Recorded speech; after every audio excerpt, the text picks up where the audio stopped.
Hi everyone, my name is Jonathon Strauss. I'm the acting manager here at the Future Students Office at the University of New South Wales. Welcome to our Google Hangout this evening about scholarships and co-op scholarships here at the University of New South Wales.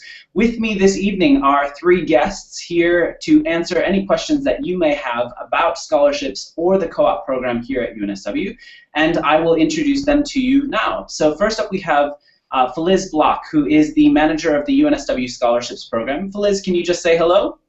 Hello, everyone. Excellent, so that's Feliz. We then also have with us Sabine King, who is an industry liaison with the UNSW Co-op program, so she looks after the sponsors involved in the co-op program. Sabine, do you want to say hello? Hi, everyone. And also we have one of our student ambassadors here at the university, Heidi. Heidi, do you want to introduce yourself and say a little bit about what you're studying here at UNSW and what scholarship you hold? Yeah, sure. My name is Heidi. So I'm from northern New South Wales originally, and I've come down to Sydney holding the Transport for New South Wales Women in Engineering Scholarship. So I'm studying mechatronic engineering and science. And I also have an elite athlete scholarship at the uni. Excellent. Thank you, Heidi.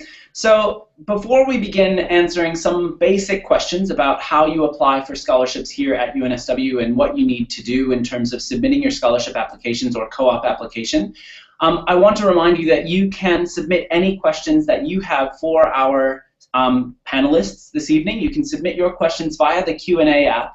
That's part of tonight's Google Hangout. So if you enable that Q&A app, you can just submit your questions, and that should be on the right-hand side of your screen. Just submit those questions through. We'll get through them as we can this evening. So again, submit those questions via the Q&A app at any point this evening, and we'll answer them as soon as we can. So Alex has already submitted a question, which is great. And we will now just go to a couple of basic questions to get us started before we go to some of those questions that come in through the app.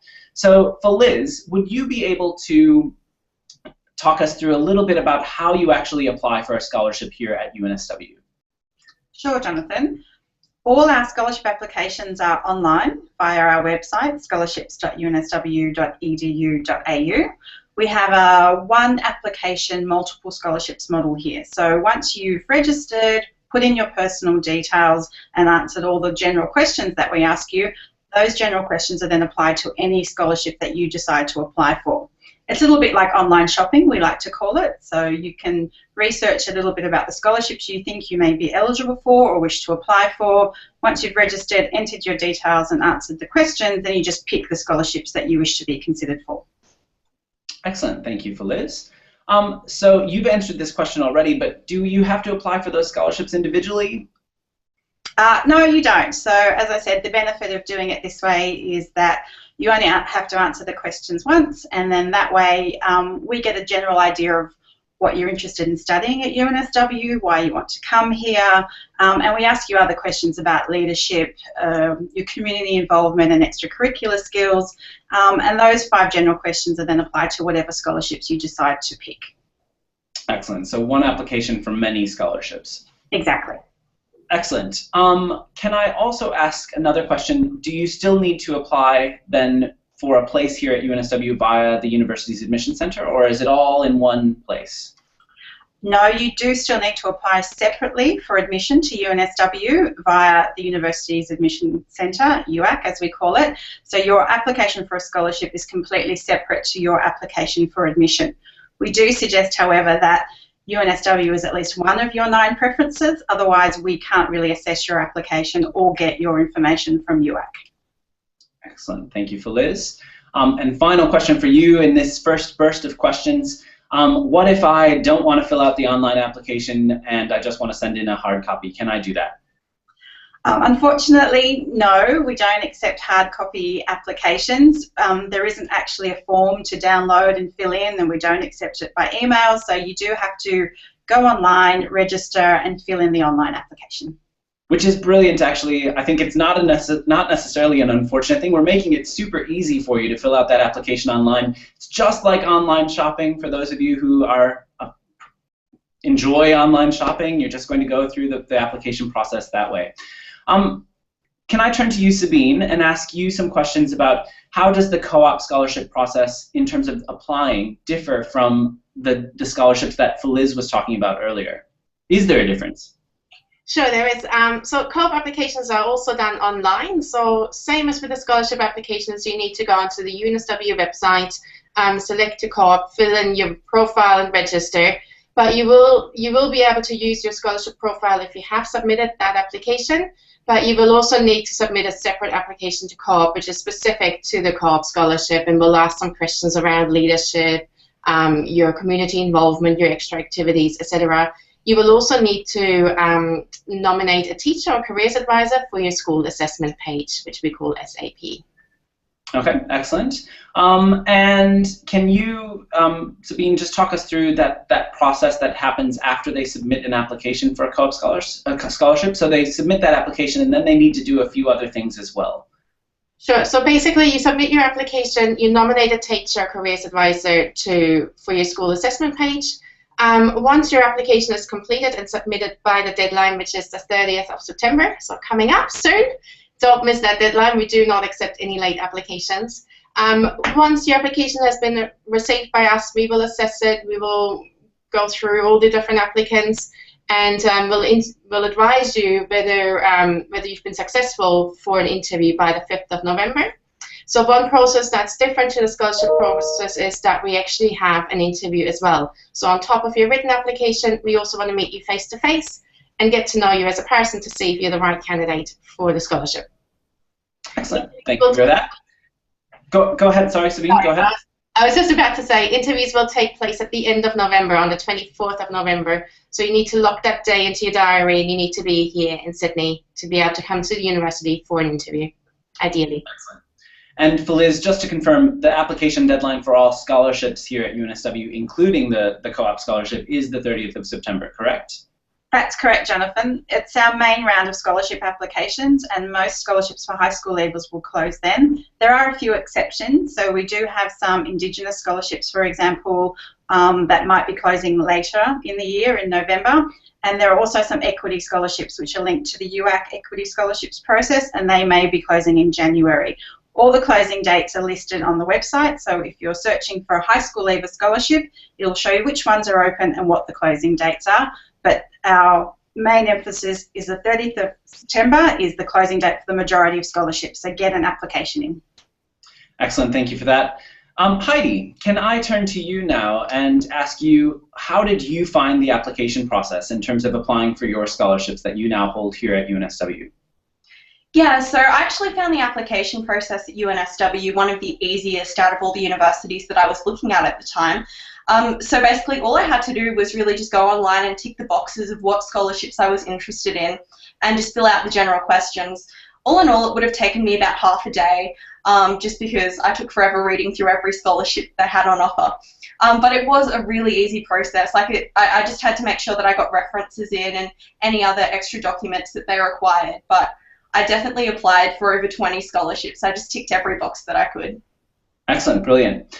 Thank you, Heidi, for that. I'm actually now going to turn to one of the questions that has come in from one of our viewers this evening. So the question that I was looking at initially was Michael Sammy's question, which I've actually received recently as well. So Feliz, can you see Michael's question as well? So Michael's question, for those of you who can't see it, is why is it that the UNSW scholarships page is asking about my UAC preferences? Does it affect my scholarship application in any way, the way I've ordered my preferences? And what if I change my UAC preferences after submitting my scholarships application? So can you kind of walk us through that a little bit, Feliz, in terms of answers to those questions for Michael? Sure. Michael, we do ask for 5 of your UAC preferences. You can list 5 or up to 9 on the form. In answer to your question, it's mostly for reference. We don't actually cross-reference them back to UAC, and we do understand that you will change your preferences and you can change them at any time between now and January. So it's mostly for our reference, because if you're applying for a very specific program scholarship, then we just need an indication of the sorts of programs you're interested in applying for. But it doesn't influence the application in any way. It won't disadvantage you in any way.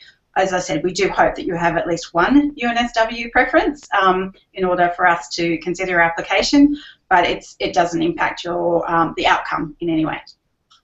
Excellent. Thank you very much for that, Feliz, and thank you, Michael, for that question. Again, everyone else, there are questions coming through at the moment, so keep those questions coming through. I'm just going to go through a couple of other general questions that we get a lot of so that we can get that information out, and then I'll start going through some of those Q&A questions a little bit more in a moment. Sabine, back to you for a moment now. Can I ask you how many co-op scholarships will be available this year? And that's a question that we get a fair bit here at the university of how many co-op scholarships will there actually be? And also, can you defer a co-op scholarship if you do receive one? So your first question, it's a little bit hard to give an exact number at this stage. We tend to have somewhere around just under 100 scholarships each year. We are in the process right now of confirming all our sponsors for next year and getting them to sign on the dotted line. So we're looking at about 100 scholarships. You cannot defer a co-op scholarship. You can, however, reapply next year. So if you've applied for a scholarship and you decided, I'm going to take a gap year, I'm going to have a time out, and you want to come back to university next year, you can do so next year and reapply for co-op.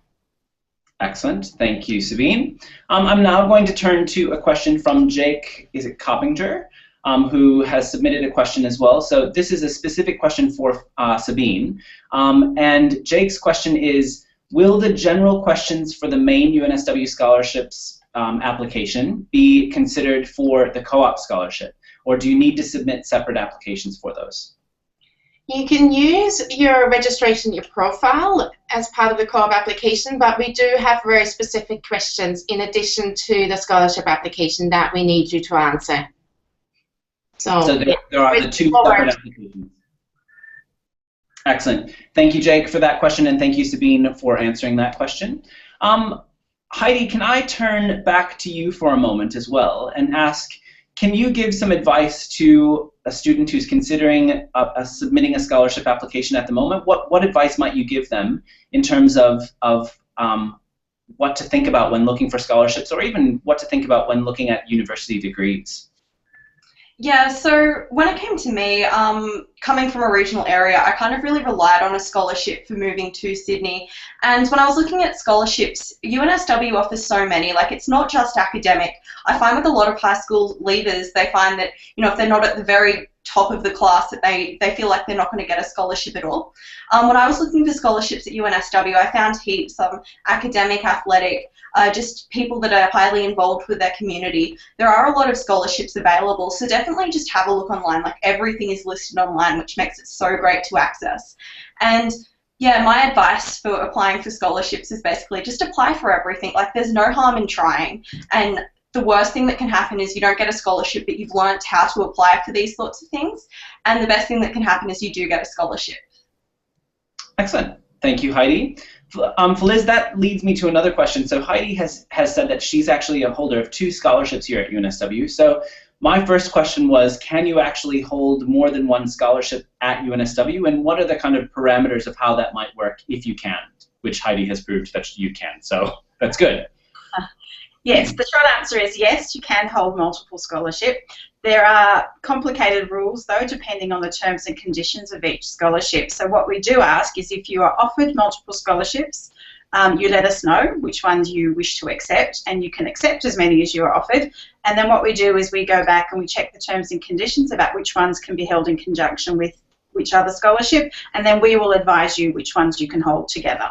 So, as in Heidi's example, there was no restrictions about her holding an engineering scholarship for women in engineering plus the elite athlete scholarship, and that's often the case. We do have scholars who hold 2 or 3 scholarships at a time. It often depends on the value, the purpose, and the source of funding of the scholarship. So that's why we encourage you to apply for multiple scholarships, because you can also hold multiple scholarships. Thank you, Feliz. Can I ask you another question as well about, we've talked about, Sabine answered that question about how many co-op scholarships there might be available this year. Roughly how many scholarships do we give out every year that aren't co-op scholarships? That's a good question. It does vary each year depending on how many scholarship programs are still active and where the money's coming from. But on average, for high school leavers, we offer about 900 to 1,000 scholarships a year. So that's just for high school leavers.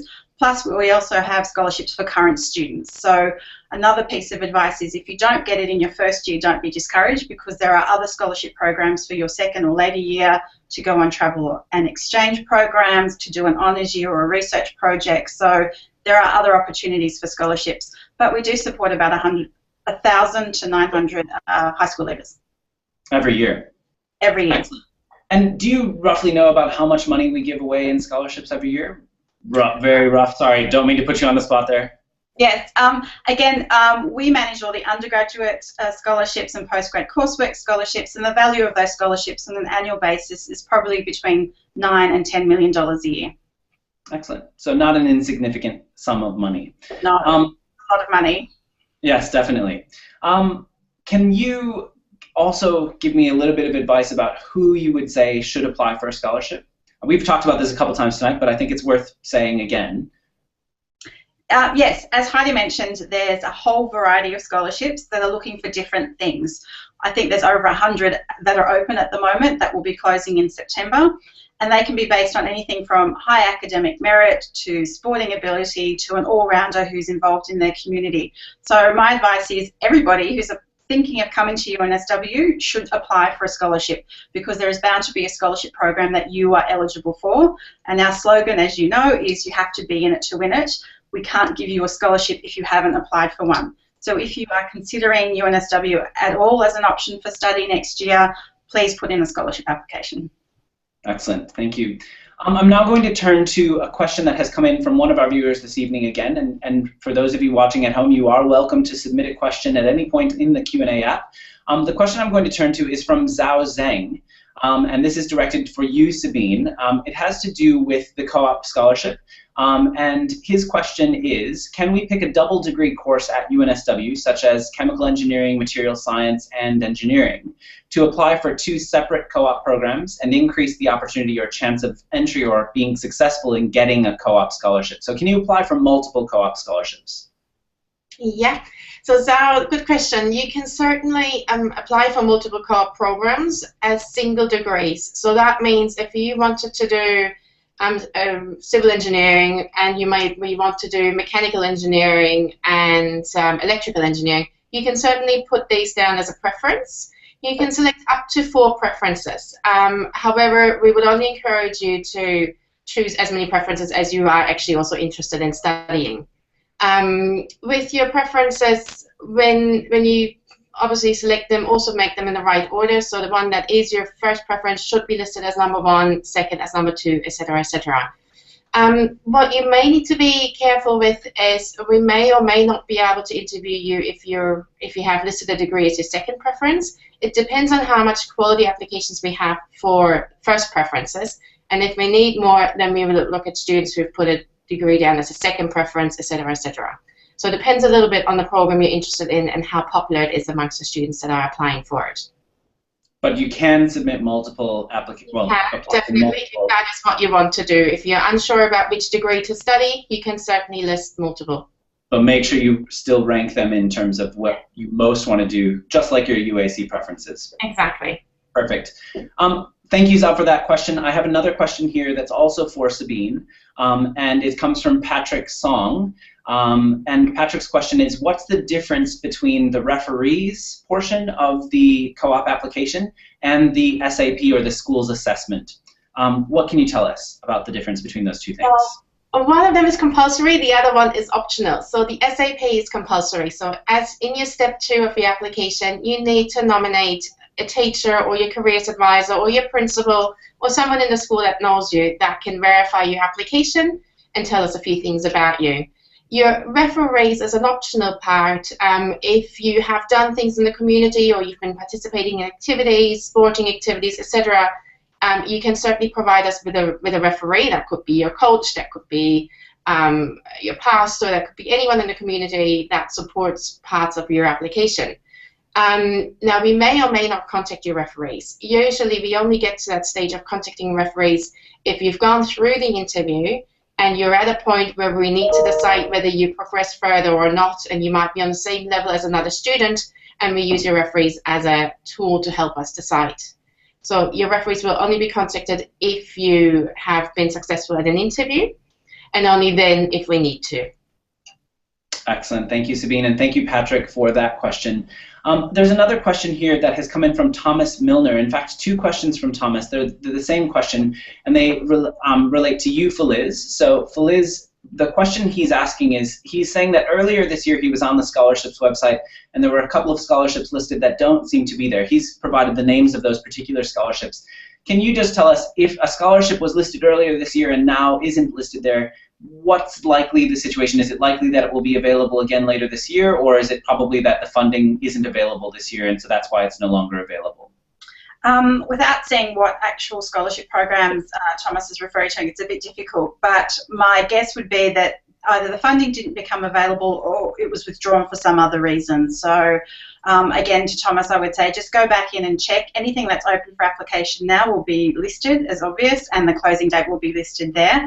I would also suggest, if you do have a question like that, please just email us or contact us, and we can look at your application specifically and the scholarships that you applied for and where they are now. So we can give you that specific information. Just give us a call or email us at scholarships. Perfect. And so that scholarships email address, just for those of you who might want to send in an email, the scholarships email address is scholarships@unsw.edu.au. So again, scholarships plural at unsw.edu.au. So Thomas, if you can submit that question via email, hopefully we can get you some specific answers, but it's likely what Feliz has indicated, that they've been withdrawn or the funding wasn't available for this year. But the site at the moment, the scholarships website right now, does list all of the available scholarships that we have here at UNSW. So thank you, Thomas, for that question. I also have another question here from, and I saw it before, I just have to find it again, and it comes from the very first person to submit a question, I thought, and it has totally disappeared, so never mind. We'll come back to that one in a moment. Feliz, can I stay with you for a moment and say, or ask you, do you have to commit to a particular program of study or a degree here at UNSW to apply for a scholarship? Or are there scholarships available for people who don't know really 100% what degree they want to do or what they'll get an offer to? That's a good question. We do have a lot of general scholarships, so the basic requirement is that you apply to a program at UNSW, and that scholarship is applicable across any program at the university. We also have very specific scholarships to do a particular program of study. So there might be scholarships for particular engineering programs or science or arts and humanities. That is all listed on the website. If you click on the name of the scholarship after you've searched, it will tell you who's eligible to apply and what the criteria are. But we have a mix of general scholarships and specific scholarships for different programs. Excellent. Thank you, Feliz. This question here is from Catherine Chen. And it is a question that I believe is about co-op. So Sabine, this is for you. So Catherine Chen's question is it recommended to answer all the questions with examples of skills that directly relate to the specific co-op program you're applying for? And are applications reviewed in general with the course, or I'm sorry, in general or with the course, for instance, her example, marketing in mind? We want to get to know you as a student, Catherine, so it's really important that you tell us about who you are, what makes you you, what have you done outside of the worlds of academia and school. So it is not necessarily always important to have the course you want to study in mind. It is about getting to know you and who you are. However, there will be a section in the application where you need to demonstrate your interest in that particular program that you're applying for, so for example, marketing. We do want to know that you're passionate about that degree and that that is what you want to study. So if you have examples of showing us that you've done things to maybe market on a volunteer basis through school, etc., do bring that up in your application so we know there's a passion there. Excellent. Thank you, Sabine. There's also another, and thank you, Catherine, for that question. Another question that's coming in from someone watching tonight is from Mirette. And Mirette's question is again for you, Sabine, so I'll stick with you. Very specifically for application question 6 in the co-op scholarship application, which relates to significant achievements or projects. What is considered a significant achievement or project? What is co-op looking for in that case? Good question, Merit. So there isn't a one-fit-all kind of answer. Every student is different from the person sitting next to them. It's about what was significant for you and why was it significant for you. That is what we're looking at. It can be something that happened in school, outside of school, can be related to family, can be related to a hobby, can be sporting activities. There's so many various examples that really you need to take a moment, think back about your life and think about what achievements you've had, and then tell us about those and tell us how they've changed you, how they made you the person that you are now. This is really the time for you to tell us everything that you possibly can in the most positive way about yourself. This is a time to boast about your achievements, about the things that you've gotten involved with. This is not the time to be humble, because we don't know you. We can only judge you from your application on paper until we hopefully meet you for an interview. But to get to the interview, you need to impress us with your application. So make sure you tell us everything that you've done that is worthwhile sharing. Excellent. Thank you, Sabine. Heidi, I'm going to turn to you for a question now, not from one of our students, but one of my questions that I just think is valuable to ask because I can. So Heidi, the question I have for you is, you mentioned earlier that you're on 2 scholarships here at the university. Can you tell us what those are again? But also, can you tell us what having a scholarship has meant, how it has helped you here at UNSW? Yeah, sure. So I hold, first of all, the engineering scholarships. That's Transport for New South Wales Women in Engineering, specifically for mechatronic engineers. And I also hold an elite athlete scholarship, which means I have free access to the gym on campus and I get a small bursary throughout the year as well. And so having those scholarships for me meant a lot. As I've mentioned earlier, I am from northern New South Wales, so home's like a good 9-hour drive away. And for me to come down to Sydney, I knew that my parents wouldn't be able to provide any financial support for me. And the combined value of the scholarships, so the engineering one's 15 grand a year for 3 years. So with those scholarships, I'm able to afford to live in Sydney and get by. Basically, the whole premise behind the transport scholarship was that I'd be able to study throughout the year without having to work extra jobs on top of my uni workload. And I've also found the scholarship really helpful because part of that scholarship as well means that in the summer break I go and do about a 10 to 12 week placement with Transport for New South Wales. So I'm getting a lot of industry experience that other people in my year haven't necessarily gotten yet. And I mean, we're going to have to do placements in engineering throughout our course anyway, and the fact that I already have this organised through my scholarship makes everything a lot easier for me. Excellent. Thank you, Heidi. I'm going to turn to a question that's come in from someone watching, and that's from Alex Petrowski, I believe. And Alex asks the question, can we also submit a teacher reference? So I'll ask that of both Feliz and Sabine. So Feliz, first with you, can someone submit a teacher reference as part of a scholarship application? Absolutely. As part of our application, we do ask for supporting documentation, and you can upload one supporting file. It's a PDF file up to 10 meg. And we do ask specifically for things like school reports, any certificates, and supporting documents about anything you've mentioned in your application. A reference from a teacher or a referee is a really good example of something to include in those supporting documents. So if you have a written reference, please do scan it in and upload it as part of your supporting documents, absolutely. Excellent, thank you, Feliz. And Sabine, can someone submit a teacher reference? There's the SAP, and what's the difference between these two things, and are they different? Yeah, you can choose a teacher as your person to complete the SAP, or you can also choose a teacher in addition to, say, having a careers advisor complete the SAP, and then choose a teacher separately as a referee. Both is an option. And they're both as part of the SAP? Yep, yeah. The person who will complete the SAP for you. So yes. It could be. Yep, brilliant. Thank you for that, and thank you, Alex, for that question. I've also seen a question earlier tonight from, they always move around just as I'm about to ask the question.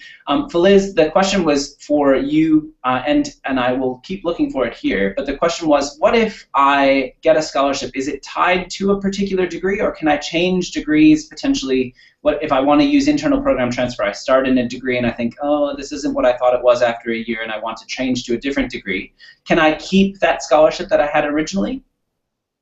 The short answer is it depends on which scholarship you've been awarded. So there are some scholarships, as I said, that are essentially transferable and apply across whatever degree you choose to study. And then there will be some very specific ones. So for example, if you receive a scholarship in order to take a major in Japanese studies, but then you decide to transfer to engineering, you wouldn't be able to hold a Japanese study scholarship anymore. That makes sense because the purpose was to encourage you to do that course. So the short answer is it depends on the scholarship. It will be listed generally in the terms and conditions and or in the offer letter of what we send you, and it will list what degrees or programs are specifically you have to be enrolled in order to hold that scholarship. And the other answer is once you've got a scholarship and you are thinking of transferring, you should let us know anyway, and we will go through your case on a case-by-case basis and let you know if you can still hold that particular scholarship. Excellent, thank you for that. Sabine, can I turn to you for this question that comes in from Sheng-An Zhang, which is, how important is the school assessment in the co-op application? Crucial, basically. So you need to submit your complete application, and we also need to receive your SAP. Without the SAP, your application isn't complete.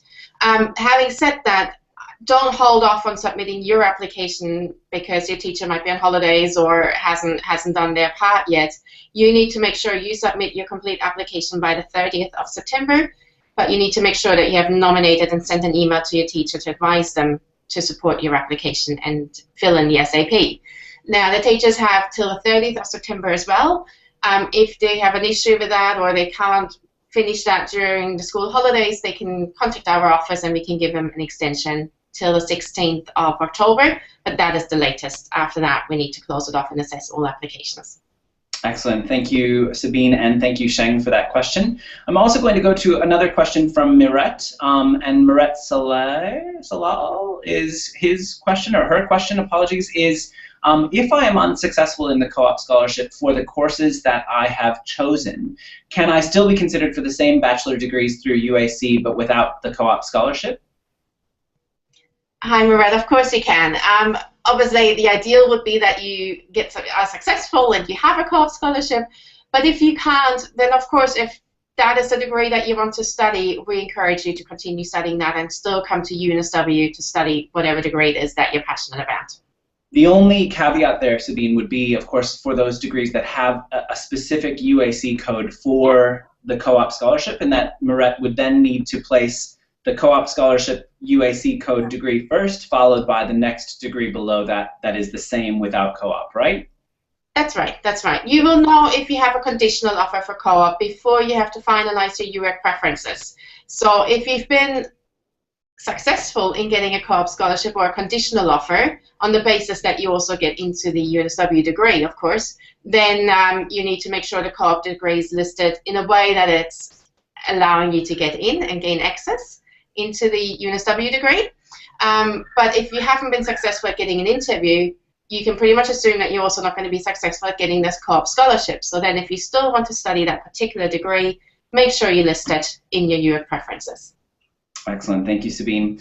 I have a question for you, Feliz, based on something Sabine said earlier this evening. So Sabine answered a question saying that you can't defer a co-op scholarship here at UNSW. Can you defer some other scholarships here at UNSW? The short answer is, again, it depends on the scholarship program that you're applying for. The general rule of thumb is if the conditions say something like you can reapply for this scholarship next year, then you won't be able to defer it, because then you can go away and during your gap year, for example, reapply for that scholarship. So generally those ones you cannot defer. There are a few that if you are successful in getting them this year, you can defer them for up to 1 or 2 years, as long as your offer for admission to UNSW is also deferred for 1 or 2 years. A good example of that one is the Scientia scholarship. So even though we do that based on your ATAR this year, if you suddenly decide you want to take a year or 2 break and not do any other study, obviously, but just want to take a gap year or 2, that scholarship will still be yours and you'll be eligible to receive that once you come back to UNSW. Excellent. Thank you for that, Feliz. We have a great question here from Ophir, and 6 of you watching have decided that it is also a really good question, so I should definitely ask it. It goes to Sabine, and Ophir Ziv's question is, does the ATAR play a role in the selection of co-op scholars? or is it just an ATAR of 96 that's required to be considered? And then it goes on to say, does a higher ATAR increase your chances of getting a co-op scholarship? Well, the baseline is 96, so that is what we're looking for in students. Whether you're a 97, a 98, or a 99 student, then doesn't make that much of a difference to us when we assess you in your application. So we assume you have a certain academic level, and that's the 8 of 96. But on top of that, we're really looking for high potential students. So we're looking at your soft skills, the other side that makes you you, not just your academics and your grades. And that is assessed in your application, and that is further assessed in the interview. Excellent. Thank you, Sabine, and thank you, Ophir. For Liz, I'll turn to you with a follow-up to that question as well. So co-op has a minimum 96 that they're looking for as part of their scholarships. Do we have a minimum ATAR that we're looking for our other scholarships here at UNSW? We don't have a general ATAR cutoff for the scholarship program, and certainly not to apply for a scholarship. So if you think that you will gain admittance to UNSW with bonus points, then again we suggest you apply for a scholarship. Having said that, there are certain scholarship programs where it will list quite specifically whether or not we're looking at, for example, the top 5% of the state cohort, so that's roughly an ATAR of 95 or higher. And then again, we have other scholarships like the CN tier, where it's only applicable to students who get an ATAR of 99.90 or higher. But that will be listed very specifically in the scholarship conditions. But there's no minimum ATAR per se to apply for a scholarship. So don't self-select and don't decide that you're not academically going to achieve a scholarship. Just apply for one anyway. Excellent. Thank you, Liz. There's another really popular question here from Jack Zhao, and I'm going to turn that over to Sabine. That question is, what are some of the personal qualities of outstanding co-op scholars? Not just the normal co-op scholars, the outstanding ones. Good question, Jack. The ones that do make it to the scholars are definitely outstanding. So the things that we're looking at is, are you active in the school and in your community? Have you shown initiative and leadership skills? Have you made a significant contribution to your school or your community? We're also looking at someone who can articulate well, who can communicate well and express themselves, who enjoys working with other people, who has an interest in the program and industry that you're applying for, someone who can engage in university life and co-op life, and someone who cares about what's happening in the world at large and their community, Australia as a country, etc. So a well-rounded student. Excellent. Sabine, can I ask another general question here about co-op scholarships? So we're looking for those students who have a minimum ATAR of a 96. Can they add bonus points onto those, or do bonus points apply for co-op scholarships? The only bonus points that you can use for your co-op application is EAS, that's the Early Access Scheme. Unfortunately, HSC Plus or EAP, Elite Athletes Performance bonus points do not count, so only EAS. Excellent, thank you, Sabine. There's another question here from Osama about international language, English requirements here at UNSW. So I'm not going to answer that question here, Osama, at the moment, but I would encourage you to submit that inquiry to the Future Students website. So if you just go there and go to the Ask a Question form, we'll be able to get you a good answer on that there. Tonight we're focused here on the scholarship questions. Another question that has come through, or that I think is relevant to ask here at this point is, and to remind people of, we've been chatting for about 35 minutes so far this evening. If you do have additional questions, please feel free to keep putting those into the Q&A app. But we've talked about deadlines already. I think it's really worth reminding people of those deadlines. So for Liz, can you just remind me, in case I forgot from earlier this evening, what is the deadline for submitting a scholarship application here at UNSW? And will you accept a late application if I just can't get motivated enough to get it in by that deadline? Okay, Jonathan, good question. The application deadline for general scholarships for high school leavers, that is students who are currently in Year 12 or who have taken a gap year and are thinking of coming here next year, is the 30th of September. So that doesn't leave you much time. We're already in September. So your homework tonight, everybody who's watching, is to go home, register and start applying for scholarships now. Get it out of the way before you're doing your exams and your HSC, and then you'll know that you've got an application, and that process will start while you're doing your exams. So 30th of September is the key date. Excellent. Thank you for that, Feliz. Thank you for that gentle reminder that the 30th of September is when you need to get those applications in by for all of our scholarships here, most of our scholarships here at UNSW, including the co-op scholarship as well. So do make sure that you get those applications in on time. Here's a question from Megan Me, which I think is useful for both Feliz and Sabine to answer from a co-op and a general kind of any scholarship application. And I'll actually turn to Heidi after we've gone through those to give her feedback on how this worked for her as well. So Megan Me's question is, or Megan Me, sorry, here we are in Australia, how much detail is required for each question of the application? So for Liz, how much detail are you looking for in terms of those scholarship application questions? That's a really good question, Megan. I think the answer is you need to put in as much information as you want us to know about you, and this is your one and only opportunity to tell us about what your achievements are, what you want to do, and answer those questions. Having said that, there is a word limit or a character limit, so don't go over that, and that will give you an idea of how much text we're looking for. We do encourage students to be as clear and succinct and concise as possible. You don't need to put in an essay, there is a limit, but we do want quite detailed answers. Excellent. So Sabine, same question for you. How much detail is required for each question? Yeah, I'd say it's not about quantity, it's about quality. So if you can demonstrate the things with a couple of activities that you've done that we're looking for, then that's more important than having a lengthy application and potentially waffling on, which is not what we want to say. You're reading through a few applications, and so getting through them where they highlight what they have done in a clear, concise, succinct way is far more valuable than the person who writes a short novel about how awesome they are.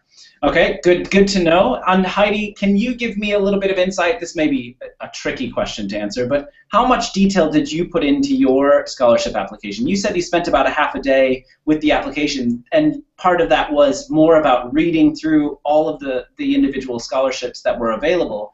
How much time would you say that you put into the answering each individual question, and how much detail did you put in there? So I would have definitely spent a couple of hours writing and then rewriting my scholarship application, because I knew it was important, and I knew that they'd be reading hundreds or even thousands of different scholarships applications from other students. So I wanted mine to stand out. Scholarship applications aren't really a time to be humble, as mentioned earlier. You want to kind of get straight to the point and make sure you let them know about all of the different things that you've been doing, and just lay it out in a way where it's easy to read. Some scholarship questions, though, would be asking like sort of cause and effect. If you've done this, how did it affect you? You know, if you've done a leadership activity, how did that grow your develop your leadership skills? So when you have questions like that, you need to be careful with your wording and make sure you're actually answering the question, not just telling us, you know, what you did, but how that affected you and your leadership abilities. So you've just got to make sure that you're careful reading the questions and you're straight to the point. Yep, and that you're answering the question, which is a good idea as well. Perfect, excellent. Thank you all for responding to that, and thank you, Megan Me, for that question. There's a question here from Jack Zhao, which I think is useful and is looking to, I believe, Sabine from a co-op perspective. So Jack Zhao's question is, how much technical knowledge do we need to know about the particular degree that we're interested in studying as part of a co-op scholarship? And will knowing more benefit us in the selection process? Jack, good question. Luckily, the thing is you're coming to university to learn about the degree and the topic that you're interested in. So we don't expect you to be an expert and a technical expert in the degree that you want to study.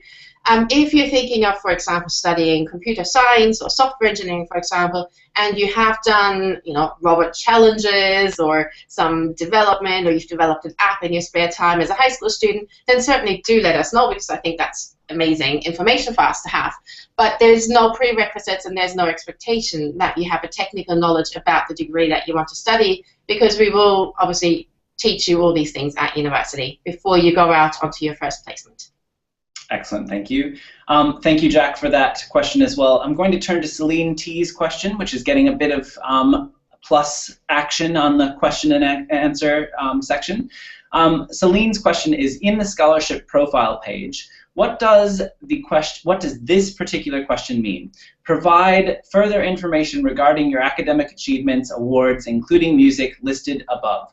What do we write when we've already listed our achievements? Liz? That's a really good question. The list is literally a list. It's a drop-down list. It's meant to be a guide to sort of prompt you to think about the different academic achievements or leadership skills or activities that you've done. Question C, or part C of that question, is really to provide a bit more detail. It's not a lot to go on just a list of achievements. We want to know, for example, if you've done 6th grade piano, you might give us more information such as when you started the piano, why you're passionate about the piano, those sorts of things. It's about what makes you unique. Because if you think about it, a lot of people will have a list of their academic achievements or other achievements, but then we want more information about why you, what you've achieved and a little bit more about you personally. So this is your opportunity to tailor your application. Excellent, thank you, and thank you, Celine, for that question. Here comes a question from Sheng and Zhang, and Sheng's question is, going on from Jack earlier, I know that many of the applicants for co-op scholarships primarily, though we could probably answer this question for general scholarship applicants as well, but going on from Jack's question, many of the applicants will have undertaken a lot of leadership activities, extracurricular activities, and been integrated into their school community and done lots of different things. How do you, Sabine, and the co-op program go about differentiating the students that come in? They've all got interesting backgrounds. How do you go about selecting who is eligible for, who you'll make an offer to for the co-op scholarship? And I'll come back to you, Feliz, to answer that question as well from a general applicant, general scholarships as well. That's probably the hardest part of our job when we have to assess the applications. If there is a lot of outstanding applications with a lot of students that have done amazing things. Phyllis touched base on that. It's not about just listing your achievements and what you've done. It's about explaining what you've done as part of that, how it's changed you, and what it meant to you. So partially that explanation will help us in deciding part of that assessment process. But your written application, as we mentioned before, isn't the be-all, end-all. It's one way to get through to the next stage, which is the interview. So you're right, a lot of students have a lot of extracurricular activities and have done amazing things and probably will get through to the interview stage, and that's then when the hard part happens of deciding who will actually get the scholarship. But for that, we have a panel of interviewers. I hope that answered your question. Yep, I think that's a good answer. Hopefully Sheng agrees. Feliz, do you have anything to add to that for scholarships, or did Sabine sum it up pretty well for most? Yeah, I think the only thing I would add is that a lot of general scholarships that you can apply for on the UNSW website, there isn't an actual interview, unlike co-op program. So really your application is your only time to let us know about your achievements and about you. We do an initial assessment of every application that comes in, so we read every question, we look at every answer that you've given us, and we do an initial assessment based on that. The other thing to note is very similar to co-op, we have a selection panel, and that can vary by each scholarship program that you're applying for. So selection panel members will be looking for different things in that scholarship application. So your answers to the general questions and as well as the specific questions that may be relevant to that scholarship become quite important then, because we may not necessarily give you a face-to-face interview for other scholarship programs. Okay, thank you both Sabine and Feliz for answering Sheng's question, and thank you Sheng for that question. I'm going to go to another question from Mirette, and it's another very popular question this evening, which is, and I'll stick with you Feliz, in the scholarship application, what would you upload as a supporting document? Okay, so for general UNSW scholarships, we do have on our website a bit of a list of what we would expect. At a minimum, we're expecting things like school reports, at least from year 11 and 12, any certificates or anything that supports the things that you've put in your application. So for example, if you tell us you've done the Duke of Ed Gold, then hopefully you have a letter or certificate that backs that up, because we need some supporting documentation. Again, don't go back too far in time. So if you're thinking chronologically, it's the most recent things are generally the most important. So the things you've done in year 10, 11 and 12 will have more weighting than things you did in year 7 or 8. So don't put in everything, but there is a list there of the things that we do expect at a minimum from you. School reports, certificates, for example, as well as any references or referees reports. Excellent, thank you. Thank you, Marette, for that question. Jack Zhao has another question, and I think this is directed here to you, Sabine. So Jack's question is, in the co-op interview, will it be more competency-based or behavioral-based? We're getting very technical now. Jack, I think if you have to put it in those words, it's probably more behavioral-based. We will ask probing questions about the things that you have put in your application, and we might ask you around certain experiences that you've had or certain activities that you've listed. We might ask you questions around your problem-solving skills, times that you've shown initiative, times that you've had overcome challenging situations, things like that. Sabine, if you had to add something about general preparation for a co-op interview, what might you say to someone who ultimately gets an interview? How do you prepare for that interview? Yeah. There's a couple of things. One thing is speak to your parents, speak to your friends, and try talking about yourself first in a comfortable setting. But more importantly, we also hold an interview briefing day, which actually happens the day before the interviews. So we will give you a lot of information, a lot of tips, advice. You get to meet some of our current co-op scholars who you can drill and ask questions about the type of questions you might get asked in an interview.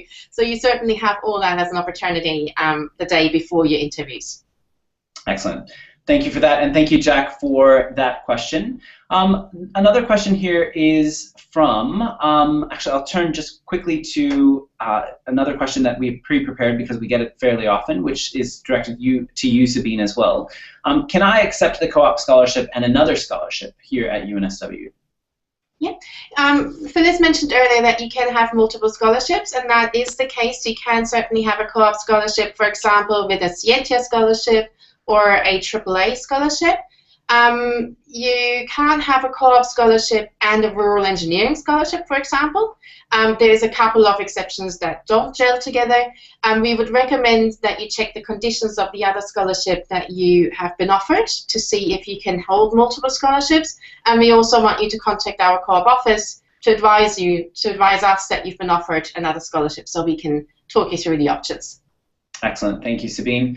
I'm going to go to Ophir's question, and it's quite technical. So Ophir's next question is, how do rankings and trial marks offer a fair means of judgment and comparison of people if they come from a range of different backgrounds and schools and abilities? What means are used, or which means are used to make sure there's a fair assessment of students? Now, Sabine, I think this is directed toward you, but Liz, you may want to chime in here as well. So how do we assess students based on their results, but also on a number of other factors? Because it isn't just those results that we're looking at. That's right, Jonathan. The trial marks and rankings is basically just an idea, just a way for us to gauge where you're at academically, if you're on track. It's also a way for us to see that, for example, if you applied for an engineering or an actuary degree, that you've actually taken mathematics, which is quite important for those degrees. So it's not by no way a definite way of ranking you against other applicants. It's just a way for us to make sure you're on path and you're doing the right subjects at school. Excellent, thank you for that.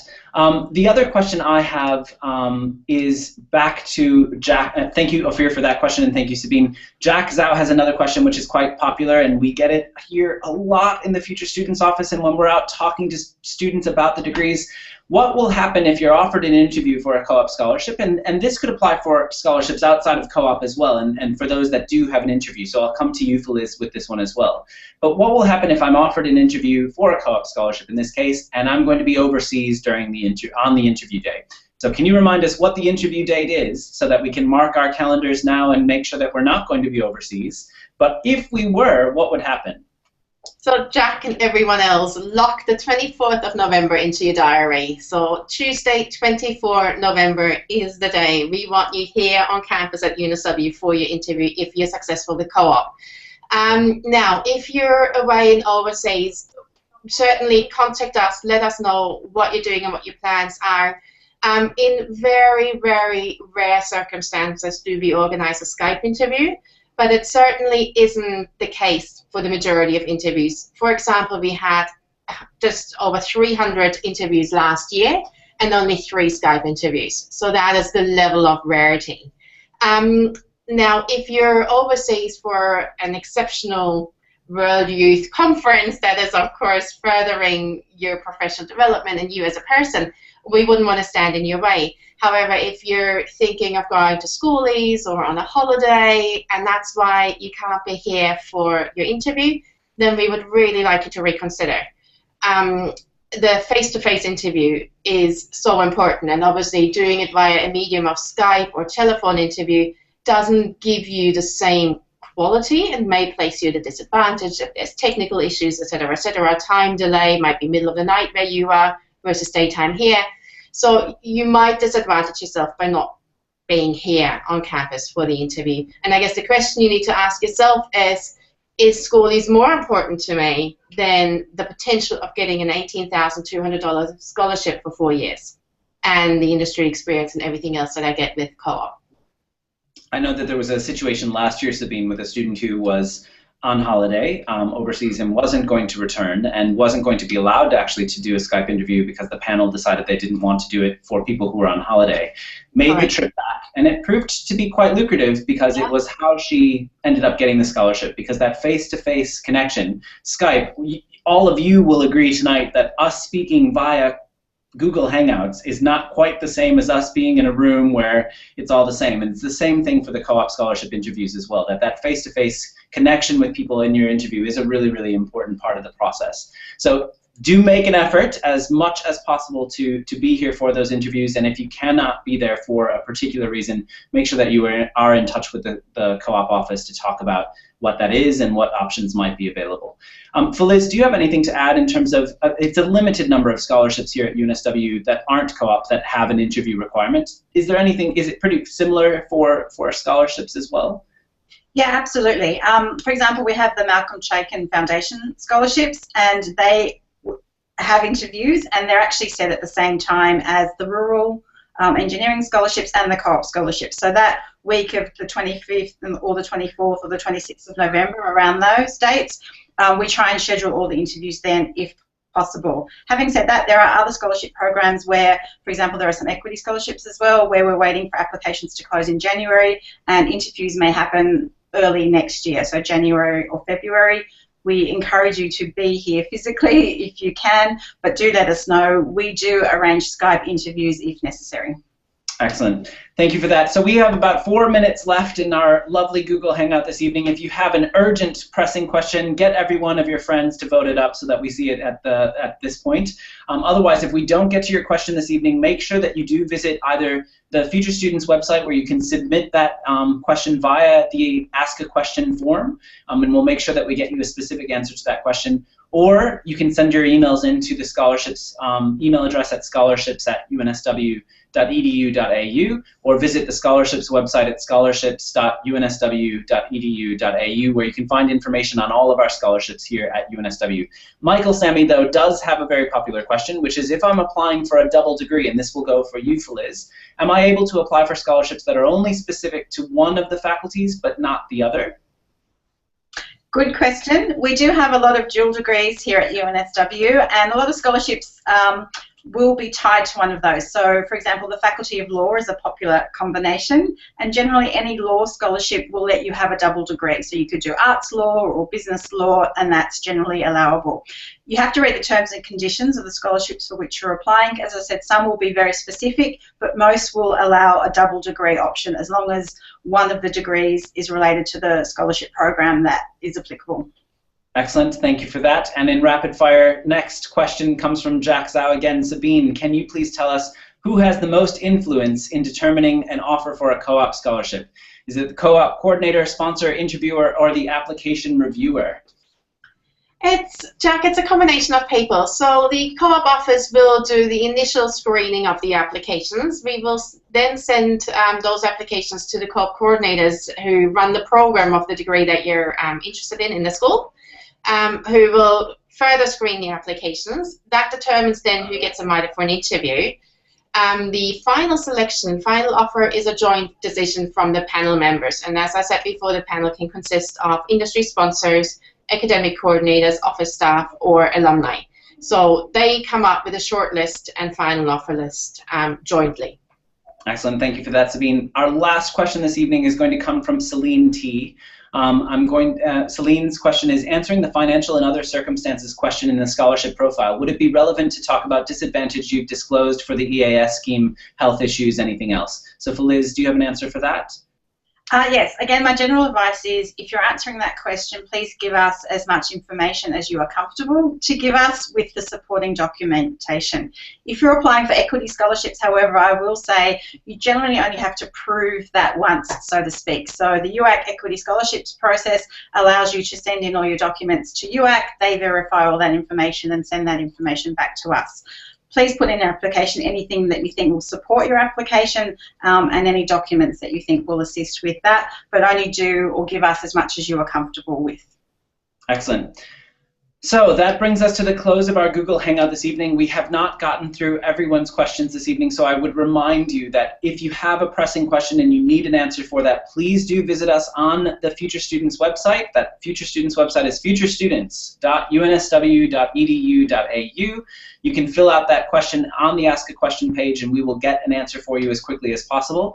Also, I'm going to quickly remind you of a couple of other key deadlines. So you have until the 30th of September, which is coming up quicker than you might think, to get in your scholarship applications here to the University of New South Wales, as well as to get your UAC application in on time. So do make sure that you've got that application in, because you can change your preferences a million times between the 30th of September and the 6th of January. Just get it in on time so that you're not paying a late fee. Again, for more information on any of our scholarships or for the Future Students, any questions about our degrees, you can visit us at the Future Students website or on the scholarships website. And again, please do submit those questions that we weren't able to get to this evening. Thank you all for joining us. Thank you to our panelists Heidi, Sabine, and Feliz, and I hope you all have a wonderful evening. Thank you so much for joining us. Bye-bye.